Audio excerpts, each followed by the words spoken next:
పెరిగిన వంట గ్యాస్ ధర వినియోగదారులపై పడకుండా చూడాలన్నారు మాజీ మంత్రి జీవన్ రెడ్డి. 500 రూపాయలు పైన పెరిగిన నగదును సబ్సిడీ రూపంలో బ్యాంకులో రాష్ట్ర ప్రభుత్వం అందించాలన్నారు.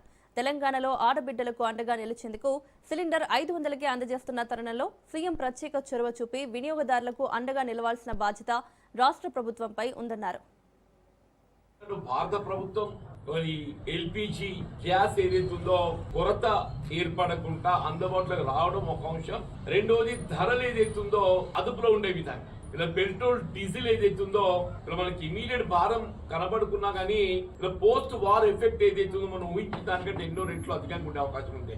పోస్ట్ వార్ ఎఫెక్ట్ ఏదైతుందో దీని ప్రభావం మనం ఊహించిన దానికంటే ఎన్నో రెట్లు ఎక్కువ ఉండే అవకాశం ఉంది. ఇలా వాహనానికి వినియోగించే ఇంధనం ఏదైతుందో మన నిత్యావసర వస్తువుల సరఫరా, ఎసెన్షియల్ కమోడిటీస్ అన్నింటిపై కూడా పడే అవకాశం ఉంది. మనొక్క రాబోయే సంవత్సర కాలం మన ఆర్థిక ఇబ్బందులు ఎదుర్కొనేటువంటి అవకాశం ఉందని చెప్పండి.